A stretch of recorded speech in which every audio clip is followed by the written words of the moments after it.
Jalgratturi koolitus on noore juhi esimene põhjalik ettevalmistus iseseisvaks liiklemiseks ratturina sõiduteel. Tema teadmised ja oskused erinevatel liiklusohutusalastel teemadel saavad juurde olulist täiendust. Jalgratturi koolitus on vabatahtlik koolitus ning seda võivad läbi viia üldhariduskoolid, kutseõppeasutused, huvikoolid, autokoolid ning need organisatsioonid, kelle põhikirjaliste tegevuste hulka kuulub ka jalgratturi koolitus, näiteks mittetulundusühingud ja noortekeskused.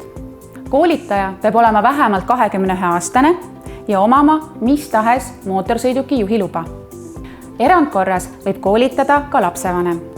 Jalgratturi koolitust reguleerib majandus- ja kommunikatsiooniministri määrus, kus on toodud nõuded koolitajale, õppekava, eksamineerimise tingimused ja juhilubade arvestuse pidamine. Koolitajal peab olema jalgratturi õpetajate ja koolitusel osalevate õpilaste nimekiri. Koolituse alguskuupäeva ja kestust sisaldav ning õppekava alusel koostatud tööplaan. Õppesõiduväljak või plats või selle kasutamise võimalus sõidutundide läbiviimiseks. Õpperuum või selle kasutamise võimalus. Tehniliselt korras jalgratta kasutamise võimalus. Sõiduõppe harjutusraja tähistamiseks vajalikud vahendid, näiteks markeerimise pihustivärv, kriit, koonused või nutikad alternatiivsed lahendused, näiteks koonuste asemel liivaga täidetud 1,5-liitrised veepudelid. Teooriaõppe läbiviimiseks vajalikud õppevahendid ja tarvikud, näiteks minikiiver, õppematerjalid Maanteeameti tellimiskeskusest. Koolitus peab kestma minimaalselt 1 kuu ja vähemalt 20 akadeemilist tundi ühe lapse kohta. Tööplaani koostades on vaja planeerida vähemalt 12 teooriatundi ja 6 praktilist sõiduõppetundi. 2 tundi kulub eksamitele, 1 teooriaeksamiks ja teine sõidueksamiks. Sõidueksam jaguneb lapse kohta järgnevalt. 10 minutit sissejuhatuseks, kiivri kontrollimiseks, ratta tehniliseks kontrolliks ja helkurvestide selga panemiseks. 10 minutit on arvestatud platsi harjutuste sooritamiseks. 15–25 minutit sõiduks vähese liiklusega tänaval või imiteeritud liiklusega platsil. Kuna minimaalne koolitusmaht on väga lühike, et teemasid rahulikus tempos läbi töötada, siis enamasti ei piisa minimaalsest 12 tunnist. Soovitame koolituse perioodil planeerida pikemale ajale ja näiteks alustada koolis õppega juba õppeaasta alguses ning lõimida teemasid ainetundidesse. Kevadiseks perioodiks jääb pigem teemade kordamine ja praktilised sõidutunnid.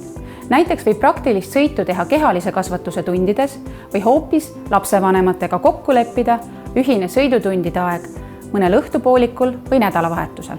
Iga koolituse aluseks on koolituse kava sisu teemadega. Oleme teinud lihtsa tööplaani näidise õpetajale, kes planeerib koolitust esimest korda.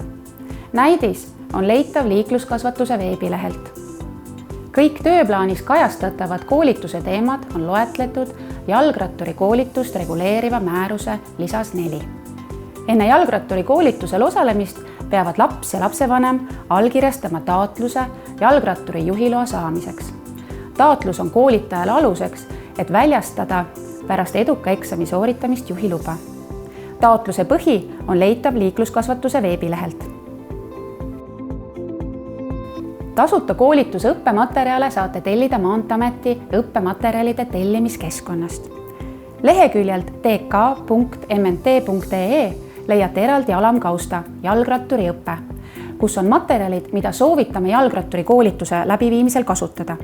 Alati võite loomulikult ka ise välja töötada töölehti või muid õppematerjale, kui mõnda liiklussituatsiooni te meie poolt ettevalmistatud materjalidest ei leia.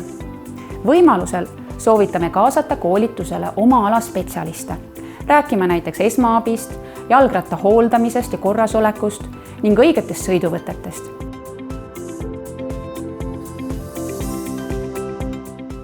Projektiga tasuta jalgratturi koolitus igale lapsele. Eesmärk on toetada jalgratturi koolituse läbiviimist koolides. Need koolid, kes lastele võimaldavad tasuta jalgratturi koolitust, saavad Maanteeametilt taotleda toetust, kui laps läbib koolituse täismahus ja jõuab vähemalt teooriaeksamile. Projekti kohta saad täpsemalt lugeda liikluskasvatuse veebilehelt. küsimuste korral saad pöörduda oma maakonna ennetustöö eksperdi poole. Meie kontaktid on leitavad liikluskasvatuse veebilehelt.